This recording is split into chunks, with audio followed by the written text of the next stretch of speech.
وَلِكُلٍّ وِجْهَةٌ هُوَ مُوَلِّيهَا، بات وہی چل رہی ہے کہ قبلہ تبدیل ہوا ہے، اتنی بڑی ایک ڈیولپمنٹ ہوئی ہے، اتنی بڑی تبدیلی ہوئی ہے، اور اس کے اوپر بہت شور تھا پورے عرب کے اندر، خاص طور پہ یہود و نصارہ کے اندر۔ وَلِكُلٍّ وِجْهَةٌ هُوَ مُوَلِّيهَا، اللہ تعالیٰ فرماتے ہیں کہ حضرت آدم علیہ السلام سے لے کر نبی اکرم صلی اللہ علیہ وسلم تک جتنے معاشرے آئے ہیں، جتنے لوگ آئے ہیں، جتنی امتیں آئی ہیں، ہر ایک نے کسی نہ کسی رخ کو متعین کیا ہے، اور ہوا مولیہا جس کی طرف پھر انہوں نے منہ پھیرا ہے۔ ہر ایک کا ایک رخ ہے، بلکہ یہ جو وجہہ کا لفظ ہے نا، لفظی معنی تو اس کا رخ ہے، سمت ہے، جانب ہے، بلکہ حضرت ابی بن کعب رضی اللہ تعالیٰ عنہ کی قرات میں یہاں پہ لفظ قبلہ بھی ہے، لِكُلٍّ قِبْلَةٌ هُوَ مُوَلِّيهَا، کہ ہر ایک کے لیے ایک قبلہ ہے جس کی طرف وہ منہ کرتا۔ قبلہ کا مطلب بھی یہ ہوتا ہے جس کی طرف توجہ کی جائے، جس کی طرف منہ پھیرا جائے۔ تو کوئی رخ، ہر ایک کا کوئی نہ کوئی رخ ہوتا تھا، ہر ایک کا کوئی نہ کوئی رخ ہے، ہر ایک کا کوئی نہ کوئی رخ تھا، یعنی یہ ایک قانون ہے۔ اسی لیے امام ابن تیمیہ اور امام ابن قیم انہوں نے بہت بڑی تفصیل سے اس کے اوپر لکھا ہے، اور وہ کہتے ہیں کہ لوگوں نے مقرر کیے ہوئے تھے، یہاں اللہ نے مقرر کیا ہے۔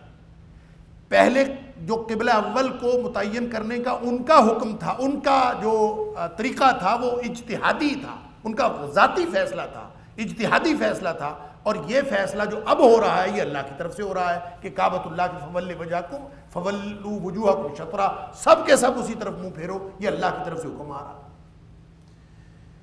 لہٰذا فرمایا کہ رخ کا مسئلہ نہیں ہوتا، اصل مسئلہ رخ کا نہیں ہے، کوئی اجتہادی فیصلہ کر لے، اللہ کی طرف سے حکم آ جائے، مسئلہ یہ نہیں ہے کہ کون کس طرف منہ کر کے نماز پڑھ رہا ہے۔ اب تو اللہ کا حکم آ گیا، پہلے لوگوں نے بھی جس رخ کو متعین کیا اللہ نے اس کو قبول فرما لیا، لیکن مسئلہ جو ہے اصل فاستبقوا الخیرات، اصل مسئلہ تمہارا جو فوکس ہونا چاہیے وہ اس بات پر ہونا چاہیے کہ تم نیکیوں میں ایک دوسرے سے آگے بڑھو۔ فاستبقوا، پس آگے بڑھو، الخیرات، نیکیوں میں۔ اب نیکیاں اصل تو اعمال تو لے جانے ہیں، اعمال کا حساب رکھا جانا ہے، اور اب اگر اللہ نے قبلہ یہ مقرر کر دیا ہے تو تم اس جھگڑے میں نہ پڑے رہو کہ یہ قبلہ کیوں مقرر کیا، اب اللہ نے کر دیا ہے۔ ہر امت کا ایک قبلہ ہوتا تھا، تو اب نبی اکرم صلی اللہ علیہ وسلم یعنی ہر امت کا ایک خاص رخ تھا، تو امت محمدیہ کا جو رخ ہے وہ یہ قبلہ ہے، اب یہ مقرر ہو چکا۔ اب فاستبقوا الخیرات، اب جتنی بھی نیکیاں ہوں گی وہ اسی قبلے اور اسی رخ کو متعین کر کے ہوں گی، اس کے بغیر نہیں ہوں گی۔ امت محمدیہ کا خاص نشان یہ ہے، ہر امت کا ایک قبلہ ہے۔ لِكُلٍّ جَعَلْنَا مِنْكُمْ أُمَّةً شِرَاطً وَمِنْهَاجًا، سورۃ المائدہ میں اللہ تعالیٰ نے فرمایا تھا ہم نے تم میں سے ہر ایک کے لیے جو ایک راہ عمل مقرر کیا ہے اور ایک طریقہ مقرر کیا ہے، ایک رخ مقرر کیا ہے، ہر ایک کے لیے ایک شریعت ہے۔ تو وَلِكُلٍّ وِجْهَةٌ هُوَ مُوَلِّيهَا، سب نے ایک اپنا اپنا رخ رکھا۔ یہ کیسے ہو سکتا ہے کہ امت محمدیہ کے لیے کوئی قبلہ ہی نہ ہو؟ لہٰذا قبلہ متعین ہو گیا۔ اب اس کے ذیل میں فرمایا ہے فاستبقوا الخیرات، یہاں سے یہ شبہ نہ ہو کہ رخ جس طرف مرضی ہو جائے، اصل چیزیں نیکیاں دیکھنی اللہ نے، نہیں، ایسا نہیں ہے، بلکہ ہر امت کا ایک قبلہ تھا۔ اب حکم آ گیا ہے فولوا وجوہکم شطرا، فول وجہک شطر المسجد الحرام، اب تم نے مسجد حرام کی طرف رخ کرنا ہے۔ اب نیکی کا تصور ہوگا ہی وہ جو قبلہ کو مرکز بنا کے ہوگا، کعبۃ اللہ کو مرکز بنا کے ہوگا۔ اب اگر کوئی بیت المقدس کو مرکز بنا کے کہے گا یا اس کو اپنا قبلہ بنا کے کہے گا تو وہ نیکی نہیں ہوگی۔ فاستبقوا الخیرات، اب تم نیکیوں میں آگے بڑھو۔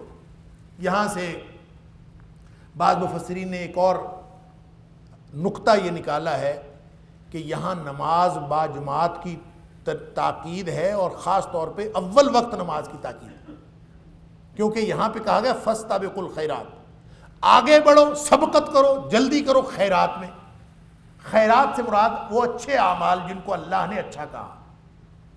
تو نبی پاک صلی اللہ علیہ وسلم کی ایک حدیث ہے، بخاری مسلم متفق علیہ حدیث، کہ نبی پاک صلی اللہ علیہ وسلم نے فرمایا خیر الاعمال، یہاں کا فرمایا تھا فاستبقوا الخیرات، کہ تم خیر کے کاموں میں آگے بڑھو، سبقت کرو، جلدی کرو۔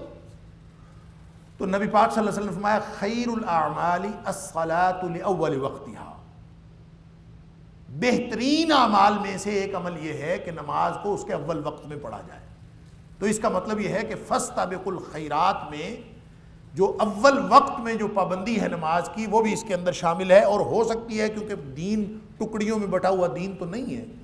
نبی پاک صلی اللہ علیہ وآلہ وسلم نے یہ وضاحت کی ہے وَأَنزَلْنَا إِلَيْكَ الذِّكْرَ لِتُبَيِّنَ لِلنَّاسِ مَا نُزِّلَ إِلَيْهِمْ، قرآن کیا بتاتا ہے، نبی پاک صلی اللہ علیہ وسلم اس کی وضاحت کرتے ہیں نا، کیا کس چیز سے کیا مراد۔ تو فاستبقوا الخیرات میں اگر خیرات میں خیر الاعمال بہترین عمل جو اگر نماز ہے تو اس کا مطلب یہ ہے کہ وہ اول وقت میں پڑھی جانی چاہیے۔ بہرحال یہ ساری کی ساری نیکیوں کو شامل ہے، اس سے صرف نماز مراد نہیں، ہر قسم کی نیکی کرنے میں جلدی کرو، آگے بڑھو، فاستبقوا، یہی وہ مسابقت ہے ایک جو اسلام نے جائز قرار دی۔ بگرنا دنیا داری کے معاملات میں تو قرآن نے باقاعدہ ممانعت کی ہے، وَلَا تَمُدَّنَّ عَيْنَيْكَ إِلَىٰ مَا مَتَّعْنَا بِهِ أَزْوَاجًا مِّنْهُمْ زَهْرَةَ الْحَيَاةِ الدُّنْيَا لِنَفْتِنَهُمْ فِيهِ، لوگوں کی کاریں کوٹھیاں دیکھ کر آنکھیں لمبی کر کر کے پھاڑ پھاڑ کے نہ دیکھو، وہاں مسابقت نہیں کرنی،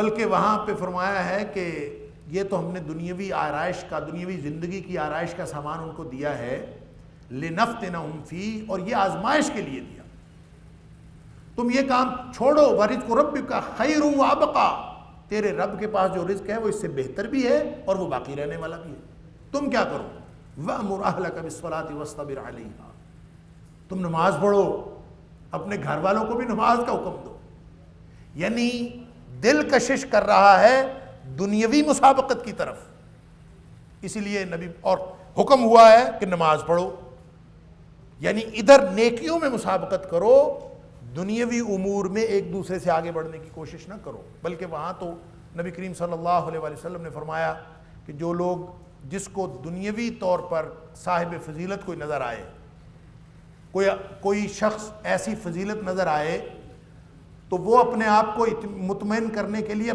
اپنے سے نیچے والے کو دیکھے کہ جس کو اتنی بھی فضیلت عطا نہیں ہوئی دنیاوی اعتبار سے جتنی آپ کو عطا ہوئی، یعنی مال و دولت کے اعتبار سے اگر کسی کو دیکھا، دنیاوی آسائشوں کے اعتبار سے کسی کو دیکھا، تو پھر اس کو دیکھو نا جو آپ سے بھی نیچے۔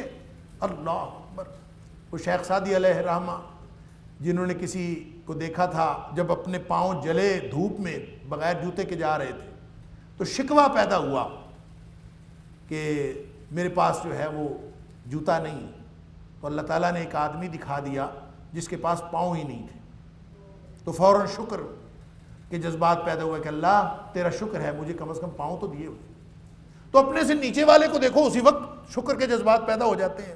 تو اس کے دنیاوی اعتبار سے نبی پاک صلی اللہ علیہ وسلم نے یہی طریقہ بتایا ہے کہ اپنے سے نیچے والوں کو دیکھو، لیکن دین کے اعتبار سے اپنے سے نیچے والے کو کیا، اپنے سے برابر والے کو بھی نہیں دیکھنا، اس لیے نہیں ان کو دیکھنا کہ ان کو دیکھ کر تو آدمی مطمئن ہو جاتا ہے کہ ٹھیک ہے جی وہ لوگ اتنے اتنے گناہ کر رہے ہیں، میں اگر یہ کر لوں گا تو کیا حرج ہے۔ یہ گناہ کی طرف رغبت دلاتا ہے اگر آپ اپنے سے نیچے والے کو یا اپنے برابر والے کو دیکھو گے دین کے اعتبار سے۔ لہذا دین کے اعتبار سے نبی کریم صلی اللہ علیہ وسلم نے فرمایا اپنے سے اوپر والے کو دیکھو، ہمیشہ اپنے سے اوپر والے، تاکہ رغبت پیدا ہو، مسابقت پیدا ہو، آگے بڑھنے کی ایک کشش پیدا ہو، اور یہی تحریک ہے اصل میں جو اللہ کریم کو مطلوب ہے۔ فرمایا اینما تکونوا یأتی بکم اللہ جمیعا ان اللہ علی کل شیء قدیر۔ اللہ اکبر، نیکیاں کون کتنی کہاں کر رہا ہے، جہاں کہیں بھی وہ چھپا ہوا ہے نا، جتنی بھی نیکی کرتا ہے وہ اللہ تعالیٰ اس کو تمہارے پاس لے آئے گا۔ اینما تکونوا، تم جہاں کہیں بھی ہوگے، یأتی بکم اللہ، اللہ تمہارے پاس آ جائے گا۔ کیا مطلب؟ ہر جگہ پہ اللہ تعالیٰ ہے، اور پھر اللہ تعالیٰ ان اللہ علی کل شیء قدیر، اللہ تعالیٰ ہر طرح کی قدرت رکھنے والی ذات ہے۔ اللہ تعالیٰ کی ذات ہر طرح کی، ہر وقت تمام قدرت رکھنے والی ذات، یعنی کسی بھی وقت کسی بھی لمحے کوئی بھی کام کسی بھی طرح کا کرنا ہو اللہ تعالیٰ کے پاس قدرت موجود ہے۔ لہٰذا نیکیاں کرتے وقت تم نیکیاں کر رہے ہو یا گناہ کر رہے ہو، بتایا ہی جا رہا ہے کہ تمہاری خلوت بھی، تمہاری جلوت بھی، تمہاری پوری دنیا کی زندگی ایک لمحہ لمحہ وہ اللہ کے علم میں ہے، اللہ تعالیٰ کے سامنے ہے۔ پیچھے آپ نے پڑھا وَمَا اللَّهُ بِغَافِلٍ عَمَّا يَعْمَلُونَ، اللہ غافل نہیں ہے جو کچھ وہ کر رہے ہیں۔ تو اصل مسئلہ یہ ہے کہ اپنے اعمال کی فکر کرو، اس بحث کو چھوڑو کہ رخ کون سا ہوتا ہے اور قبلہ کیوں تبدیل ہوا ہے، اس بحث کو چھوڑ دو اور نیکیوں کی طرف توجہ دو۔ پھر کہا وَمِنْ حَيْثُ خَرَجْتَ فَوَلِّ وَجْهَكَ شَطْرَ الْمَسْجِدِ الْحَرَامِ، جہاں کہیں سے بھی آپ آئیں، وَمِنْ حَيْثُ خَرَجْتَ، جہاں کہیں سے بھی آپ نکلیں، فَوَلِّ وَجْهَكَ شَطْرَ الْمَسْجِدِ الْحَرَامِ، تو اپنا رخ مسجد حرام کی طرف پھیر۔ وَإِنَّهُ لَلْحَقُّ مِنْ رَبِّكَ، اور ساتھ ساتھ یہ بتایا جا رہا ہے کہ یہ چونکہ اب حکم آ گیا ہے اللہ کی طرف سے، دیکھیں اب یہ اجتہادی فیصلہ نہیں ہے کہ اب اگر کسی نے اجتہاد کیا ہے اور کچھ عرصے بعد کوئی اور اجتہاد ہو جائے، نہیں، وَإِنَّهُ لَلْحَقُّ مِنْ رَبِّكَ، اب یہ اللہ کی طرف سے حکم آ گیا، یہی آپ ہے کہ تم نے کعبے کی طرف، مسجد حرام کی طرف اپنا منہ پھیر لینا ہے۔ وَمَا اللَّهُ بِغَافِلٍ عَمَّا تَعْمَلُونَ، اور اللہ تعالیٰ، یہ دوبارہ بات آ گئی، اللہ تعالیٰ تمہارے اعمال سے بھی غافل نہیں، ان کے اعمال سے بھی غافل نہیں، تمہارے اعمال سے بھی غافل نہیں ہے۔ تو اصل مسئلہ یہ ہے کہ اب جتنی بھی نیکی کا کوئی تصور ہوگا وہ سارے کا سارا قبلہ کعبۃ اللہ کو قبلہ بنانے کے بعد ہوگا، اس کے علاوہ نیکی کا کوئی تصور نہیں۔ پھر یہ آیت نمبر 149 تھی، اور آگے آیت نمبر 150 میں پھر وہی الفاظ دہرائے، اللہ اکبر، وَمِنْ حَيْثُ خَرَجْتَ، ایگزیکٹلی وہی الفاظ، جہاں سے بھی آپ آئیں، فَوَلِّ وَجْهَكَ شَطْرَ الْمَسْجِدِ الْحَرَامِ، تو اپنا رخ جو ہے وہ مسجد حرام کی طرف پھیرنا ہے، اللہ اکبر۔ وَحَيْثُ مَا كُنْتُمْ، اور تم جہاں کہیں بھی ہو، فَوَلُّوا وُجُوهَكُمْ شَطْرَهُ، تم سب منہ پھیر لو اسی کی طرف۔ اب یہ 3 دفعہ دہرا دیا گیا، میں نے پہلے بھی آپ کو عرض کیا، آیت نمبر 144 میں، آیت نمبر 149 میں اور آیت نمبر 150 میں 3 دفعہ ایک ہی حکم کو دہرایا گیا۔ وجہ کیا؟ اللہ اکبر، اللہ کا کلام ہے، اور اللہ کا کلام اس نے تو اپنے حبیب صلی اللہ علیہ وسلم کو کلام کی جامعیت عطا فرمائی تھی، تو اللہ کے اپنے کلام کی جو جامعیت ہے وہ تو بے مثل ہے، اس کے باوجود 3 دفعہ تکرار ہے۔ تو ابن عباس رضی اللہ تعالیٰ عنہ فرماتے ہیں کہ یہ تکرار اصل میں اس لیے ہے کہ تاکہ جن لوگوں کے ذہنوں کے اندر خلجان تھا نا، وہ اس قدر سخت تھا، لوگوں کے ذہن کی پیچیدگیاں اس قدر زیادہ تھیں اس ایک مسئلے کے بارے میں، قبلے کی تبدیلی کے بارے میں۔ دیکھیں لوگ کیسے قبول کرتے، میں پہلے عرض کر چکا ہوں کہ یہ مسلمانان یہود جو یہودی بیک گراؤنڈ کے ساتھ مسلمان ہوئے یا عیسائی بیک گراؤنڈ کے ساتھ مسلمان ہوئے، ان کے لیے الگ آزمائش تھی، اور جو مسلمانان قریش تھے، قریشیوں میں سے مسلمان ہوئے تھے، ان کے لیے الگ آزمائش تھی، کیونکہ پہلے بیت المقدس کی طرف منہ کرنا وہ آزمائش تھی، اور اب بیت اللہ کی طرف منہ کرنا آزمائش تھی۔ یہ دونوں طرح سے امتحان تھا، اور اللہ تعالیٰ نے یہ امتحان ہی کرنا مقصود تھا، یہ پیچھے بتا دیا۔ اصل وجہ اور بنیادی حکمت تو یہی امتحان تھا کہ کون اللہ کی بات مانتا ہے اور کون اپنی خواہش کی بات مانتا ہے۔ لیکن یہاں پہ جو 3 دفعہ تکرار ہے، ابن عباس رضی اللہ تعالیٰ عنہ فرماتے ہیں کہ حقیقت میں یہ تبدیلی اتنی بڑی تھی اور لوگوں کے ذہنوں کے اندر پیچیدگیاں اور خلجان اتنا شدید تھا کہ تکرار کے ساتھ تاکید کی گئی کہ اس کی کوئی اب گنجائش نہیں رہی کہ کوئی شخص قبلے کے بارے میں کوئی اور بات کرے۔ تو گنجائش ختم کرنے کے لیے یہ بار بار تاکید کی گئی ہے تاکہ ان کے ذہن بالکل صاف ہو جائے۔ دوسری بات جو مفسرین کرام نے لکھی ہے وہ یہ ہے کہ یہ اس بات کی اہمیت اتنی زیادہ تھی کہ اس کو 3 دفعہ بیان کر کے اللہ کریم نے ہمارے ذہنوں کے اندر اس کی اہمیت بٹھانا مقصود تھا کہ یہ کتنا اہم معاملہ ہے۔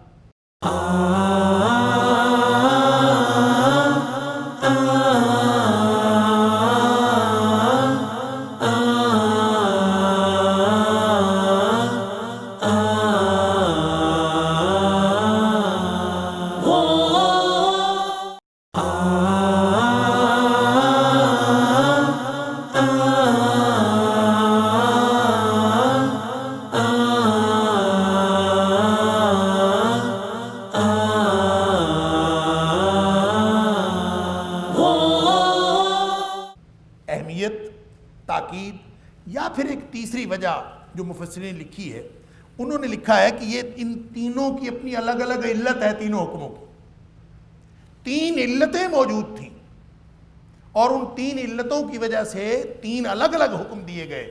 مثلا ایک علت سب سے پہلی وہ یہ تھی قد نرا، جہاں سے آج آیت شروع ہوئی، قد نرا تقلب وجہک فی السماء، کہ اے حبیب صلی اللہ علیہ وسلم آپ جو آسمانوں کی طرف دیکھتے تھے، یعنی نبی اکرم صلی اللہ علیہ وآلہ وسلم کی جو شدید خواہش تھی کہ قبلہ بیت المقدس سے کعبۃ اللہ کی طرف تبدیل ہو جائے، تو جو پہلا حکم آیا وہ نبی اکرم صلی اللہ علیہ وسلم کی خواہش کو پورا کرنے کے لیے آیا، اس کی علت یہ تھی۔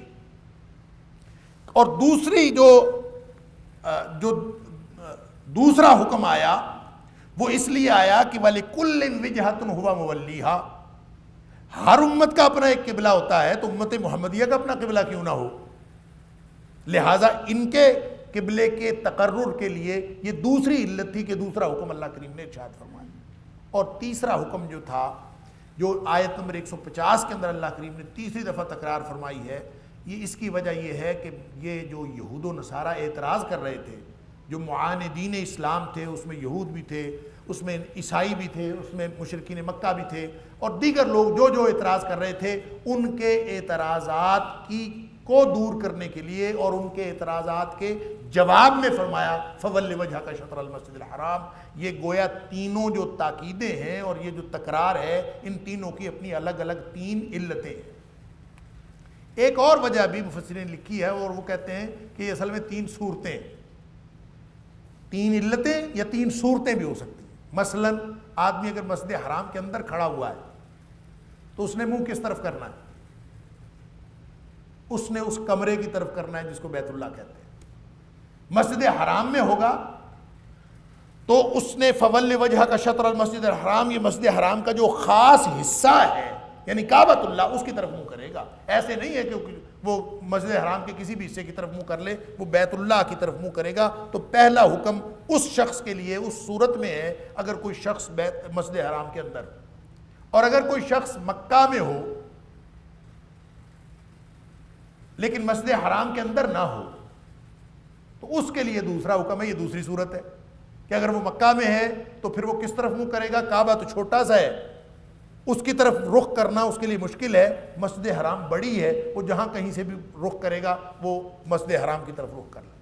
اور تیسرا جو ہے وہی شطر المسجد الحرام جو میں پہلے بتا چکا ہوں، اور تیسرا آفاقی طور پر پوری دنیا کے لوگوں کے لیے، کہ وہ جہاں کہیں بھی ہوں گے ان کو حکم ہے کہ شطر المسجد الحرام، وہ رخ اپنا متعین کر لیں جس طرف مکہ شہر بستا ہے، اور بلکہ جس طرف وہ ملک ہے، جس طرف وہ سرزمین ہے، حجاز کی سرزمین، اس کی طرف اگر آپ رخ کر لیں گے تو وہ رخ کافی ہوگا۔ جیسا کہ میں نے پہلے عرض کیا کہ اس میں مشرق و مغرب کی تبدیلی نہ ہو، اگر مشرق کے اندر آپ ذرا سا ادھر یا ذرا سا ادھر ہو جائیں، یا مغرب کے اندر یا ذرا سا ادھر ہو جائیں، تو اس سے کوئی فرق نہیں پڑتا، یہ اس کے اندر یہ وسعت موجود ہے۔ بہرحال یہ 3 دفعہ، اور یہ جو تیسری دفعہ ہے اس میں یہ بات قرین قیاس محسوس ہوتی ہے کہ تینوں کی الگ الگ علتیں موجود ہیں اور وہ قرآن پاک کے اندر موجود ہیں۔ پہلی علت نبی کریم صلی اللہ علیہ وسلم کی خواہش، دوسری علت ہر امت کا قبلہ ہے تو امت محمدیہ کا قبلہ، اور تیسری علت یہ ہے کہ معاندین کے اعتراضات، اور یہ یہاں پہ آیت نمبر 150 میں اگلے الفاظ بھی اس بات کی وضاحت کرتے ہیں، لِأَلَّا يَكُونَ لِلنَّاسِ عَلَيْكُمْ حُجَّةٌ إِلَّا الَّذِينَ ظَلَمُوا مِنْهُمْ۔ یہ اس لیے کہا جا رہا ہے، یہ تیسرے کی علت اللہ بتا رہا ہے، لِأَلَّا يَكُونَ لِلنَّاسِ عَلَيْكُمْ حُجَّةٌ، تاکہ لوگوں کے لیے آپ کے اوپر کوئی حجت باقی نہ رہے۔ کس چیز کی حجت باقی نہ رہے؟ میں پہلے عرض کر چکا ہوں کہ تورات میں بھی اور انجیل میں بھی اور دیگر جو صحائف تھے، صحف سماویہ، ان کے اندر یہ بات واضح طور پر لکھی تھی کہ جو آخری نبی آئیں گے ان کا قبلہ بیت اللہ ہوگا۔ یہ یہودی بھی جانتے تھے، عیسائی بھی جانتے تھے۔ اب اگر قبلہ تبدیل نہ ہوتا تو پھر وہ اپنے اس علم کی بنیاد پر حجت قائم کرتے، پھر اصل اعتراض ہونا تھا، اور اصل ان کے پاس دلیل آنی تھی ہاتھ میں کہ نبی اکرم صلی اللہ علیہ وآلہ وسلم کا قبلہ، ان کی جو تعلیمات ہیں ان کے مطابق تو بیت اللہ ہے، اور اب اگر بیت المقدس کی طرف یہ منہ کر کے نمازیں پڑھتے رہتے تو یہ تھی اصل میں ان کے پاس دلیل جو ان کی کتابوں کے اندر موجود تھی. تو اب اللہ تعالیٰ نے قبلہ تبدیل کر دیا ہے, ان کے اعتراضات کی ساری گنجائشیں ختم ہو گئی. اب ان کے پاس کوئی حجت اور دلیل نہیں رہی. لِأَلَّا يَكُونَ لِلنَّاسِ عَلَيْكُمْ حُجَّةٌ, تاکہ لوگوں کے لیے آپ کے اوپر کوئی حجت باقی, اب کوئی اعتراض باقی نہیں رہا.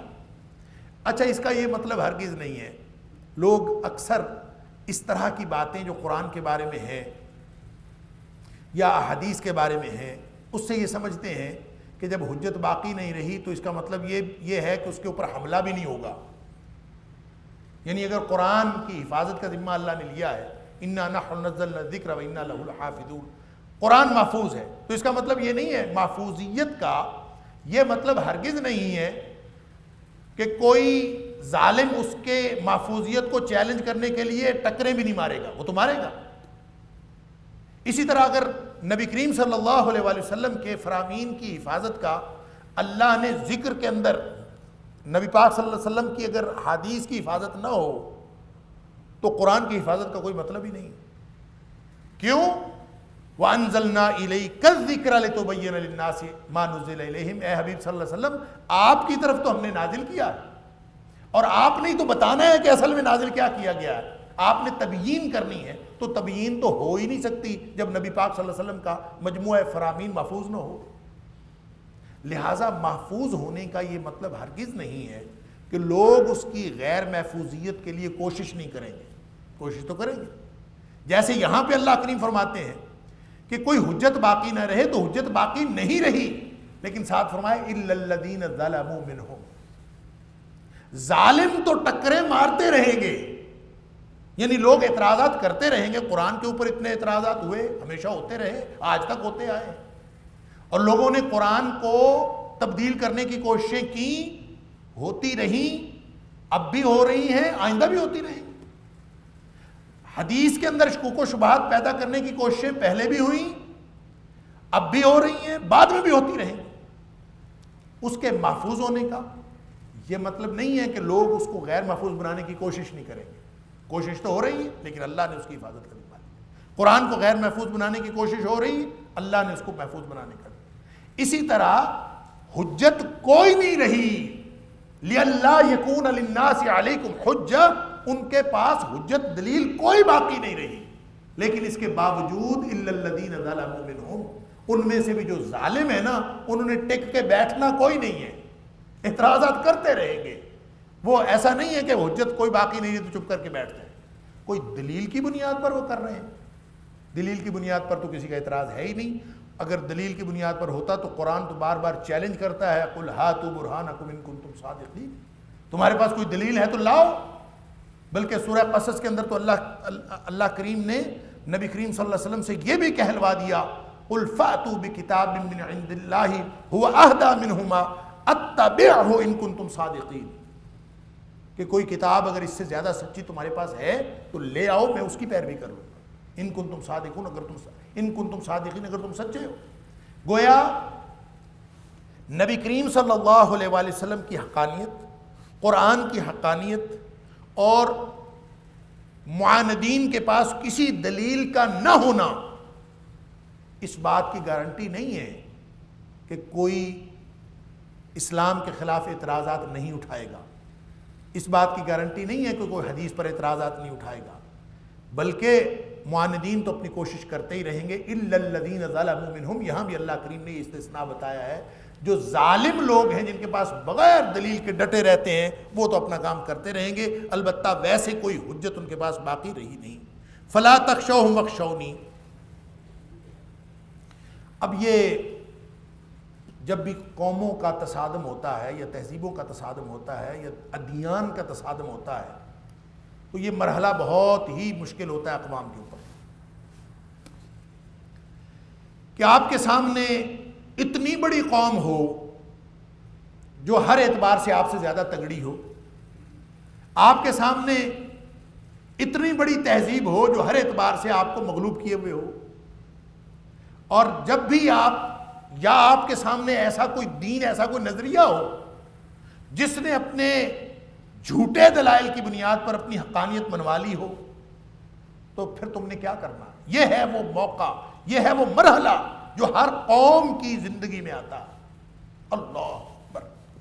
نبی اکرم صلی اللہ علیہ وسلم نے اس کی وضاحت فرمائی۔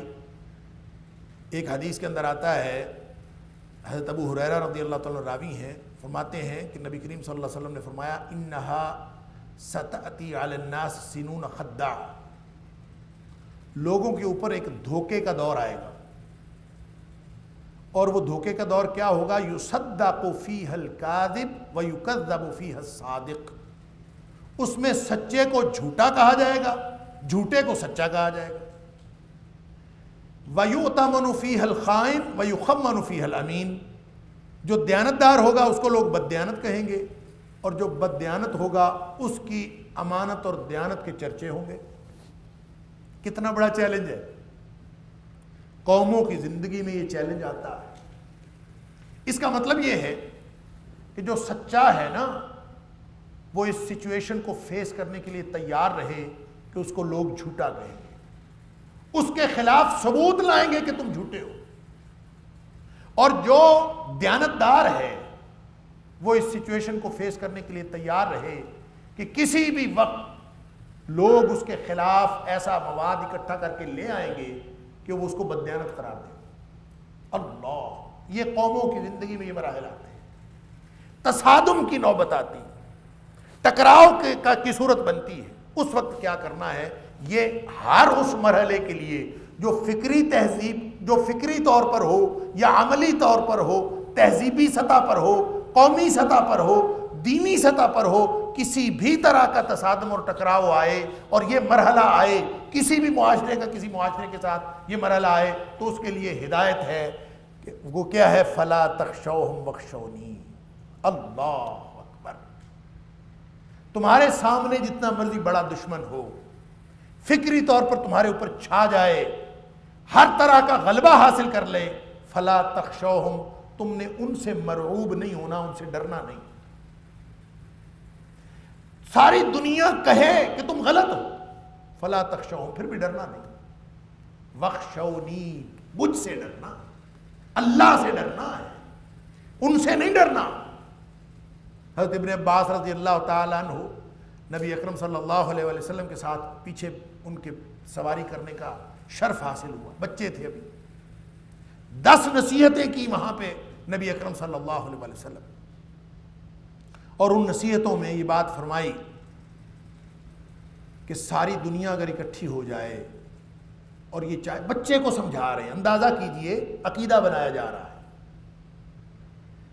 اس کو کہتے ہیں کہ اے بچے یا غلام، اگر پوری دنیا اکٹھی ہو جائے علی ان ینفعوک بشیء، کہ تمہیں کوئی فائدہ پہنچانا ہے، پوری دنیا سب اکٹھی ہو جائے کہ تمہیں فائدہ دینا ہے، تم ایمان رکھو کہ لن ینفعوک، تجھے وہ ککھ بھی فائدہ نہیں دے سکتے، الا بشیء ما کتب اللہ لک، سوائے اس فائدے کے جو اللہ نے تمہارے لیے لکھ رکھا۔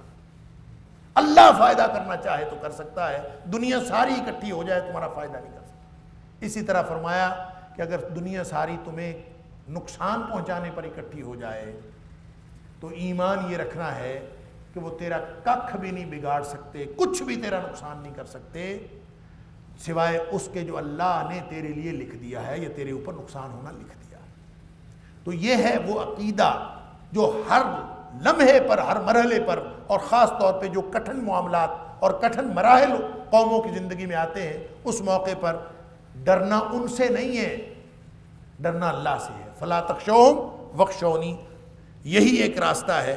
وَلِأُتِمَّ نِعْمَتِي، اللہ اکبر۔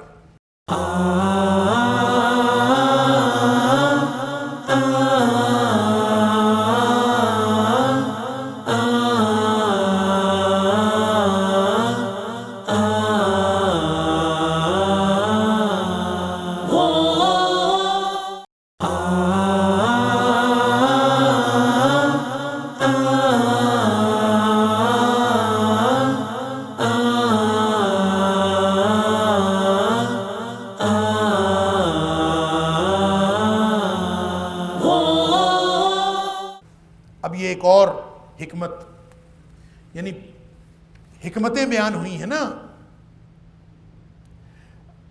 ایک تو بتائی قبلہ تبدیل کرنے کی ایک حکمت تو تھی کہ تمہیں امت وسط بنایا, لوگوں کو پتہ چل جائے کہ امت وسط ہے, تبدیلی ہو گئی, امت کی قیادت کی تبدیلی ہو گئی. دوسری یہ بتائی کہ تاکہ ہمیں پتہ چل جائے کہ الا لنعلم من یتبع الرسول, کون ہے جو رسول کی پیروی کرتا ہے اور کون پیچھے ہٹ جاتا ہے, دوسری حکمت. تیسری حکمت یہ فرمائی کہ وَلِكُلٍّ وِجْهَةٌ هُوَ مُوَلِّيهَا, ہر ایک کا اپنا قبلہ ہوتا ہے, امت محمدیہ کا اپنا قبلہ کیوں نہ ہو. چوتھی حکمت یہ بتائی لِأَلَّا يَكُونَ لِلنَّاسِ عَلَيْكُمْ حُجَّةٌ, کہ لوگوں کے پاس کوئی اعتراض اور حجت باقی نہ رہے. اور اگلی حکمت یہ بتائی, پانچویں حکمت وَلِأُتِمَّ نِعْمَتِي, اللہ کا انعام بھی تو پورا ہونا تھا نا. وہ جو اليوم اکملت لکم دینکم واتممت علیکم نعمتی ورضیت لکم الاسلام دینا, سورۃ المائدہ والا حکم جو ہے وہ خطبہ حجۃ الوداع کے موقع پر ہے. اور نعمت تمام ہونا, اگر قبلہ تبدیل نہ ہوتا تو نعمت تمام کیسے ہوتی. اور دوسری بات یہ ہے کہ دین کا مکمل ہونا ہی نعمت کا اتمام ہے. دین اگر مکمل نہ ہو تو یہ نعمت کا اتمام نہیں ہے. تو اللہ تعالیٰ فرماتے ہیں وَلِأُتِمَّ نِعْمَتِي, اتمام نعمت اصل میں ایک وجہ اس کی یہ تھی وَلَعَلَّكُمْ تَهْتَدُونَ, اور ایک وجہ جو قبلہ کی تبدیلی کی یہ تھی کہ اب تمہیں راستہ مل جائے, تم راہ پا جاؤ. لَعَلَّكُمْ تَهْتَدُونَ. اس آیت میں تین وجوہات یا تین تبدیلی کی حکمتیں بیان کی.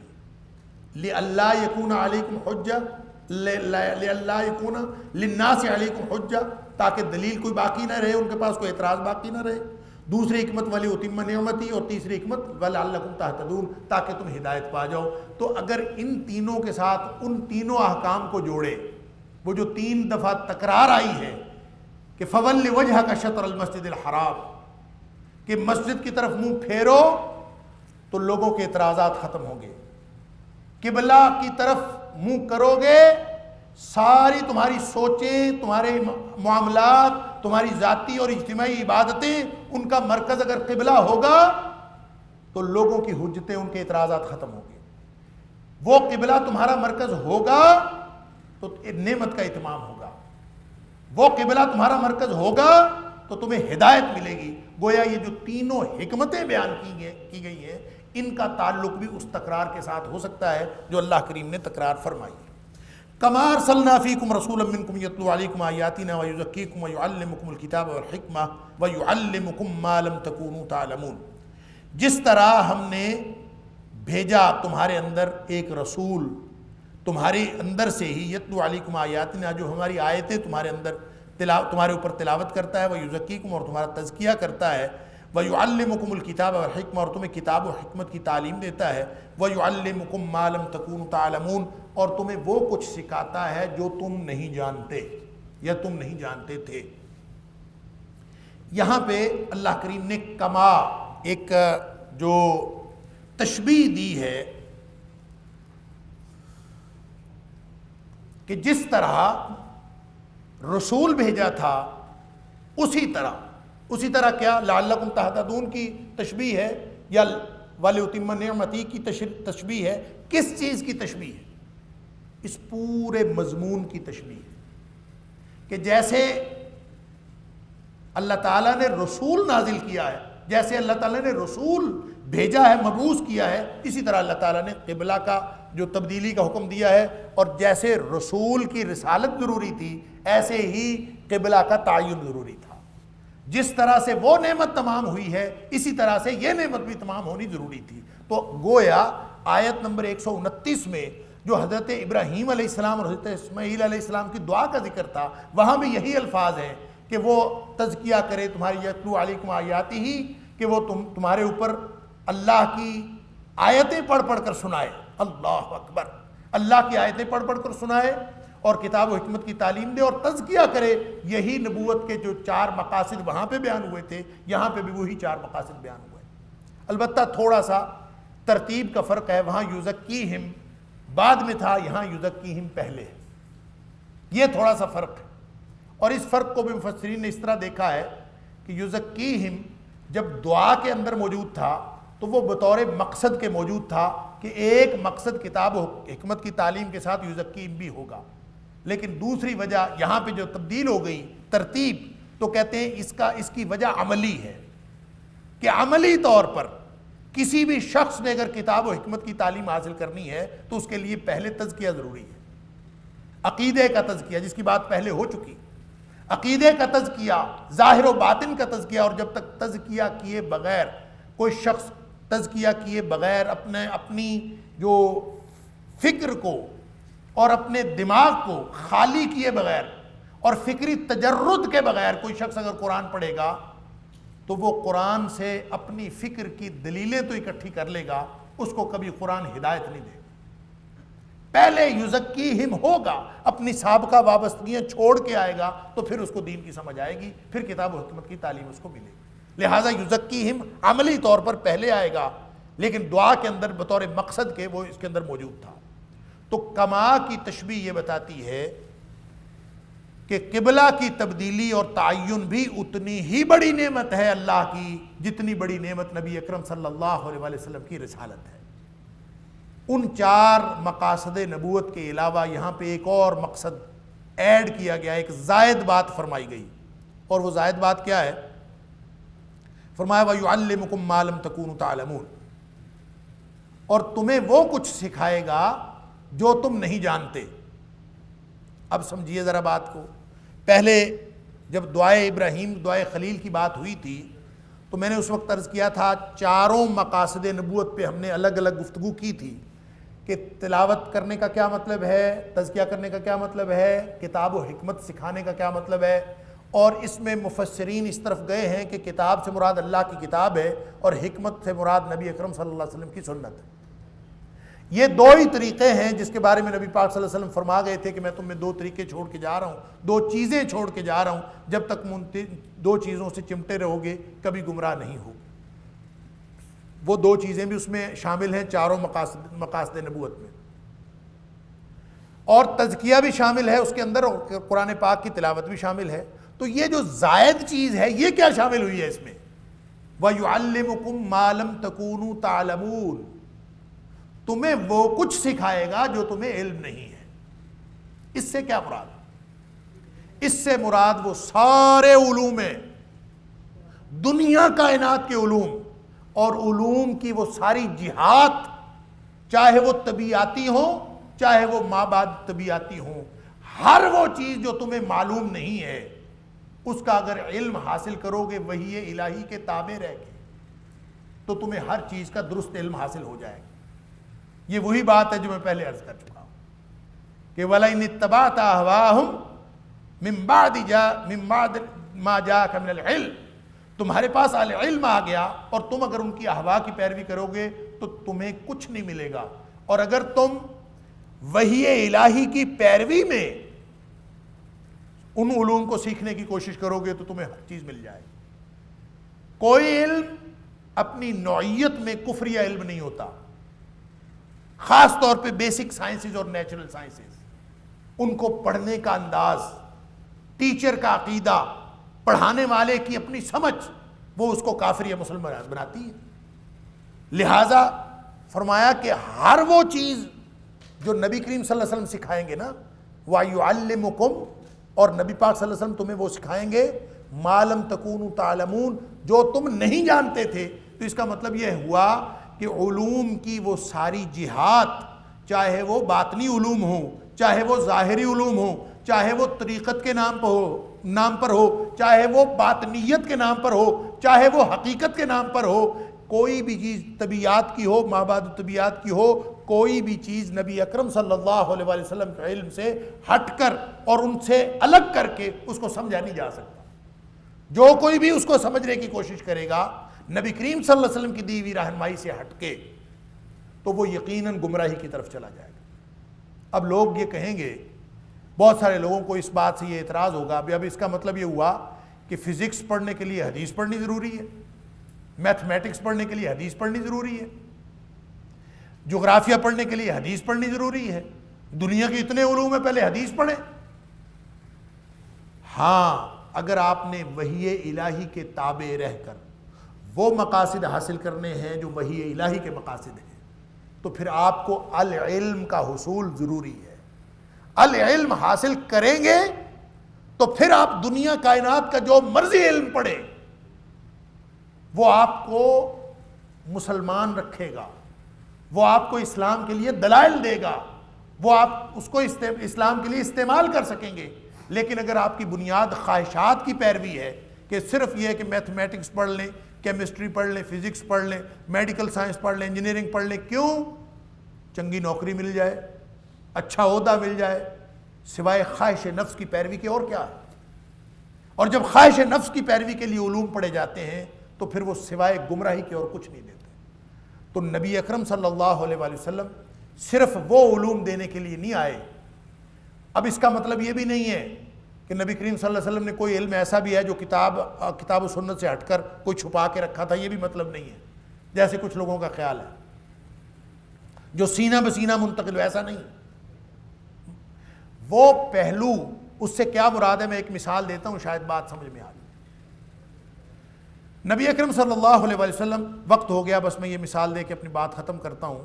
نبی اکرم صلی اللہ علیہ وآلہ وسلم اور حضرت ابوبکر صدیق رضی اللہ تعالیٰ عنہ غار ثور میں چھپ گئے، اور غار ثور کے اندر جتنے خطرات تھے وہ باقی جو اس یعنی اجاڑ غار کے اندر جا کے جتنی پریشانیاں ہو سکتی تھیں وہ تو الگ تھیں، دشمن بھی اوپر چڑھ گیا اور بالکل اوپر آ گیا، اور حضرت ابوبکر صدیق رضی اللہ تعالیٰ عنہ فرماتے ہیں کہ ان کے پاؤں ہمیں نظر آ رہے تھے، اور اگر وہ اپنے نیچے اپنے قدموں کی طرف دیکھ لیتے تو ان کی نگاہ ہم پر پڑ جاتی۔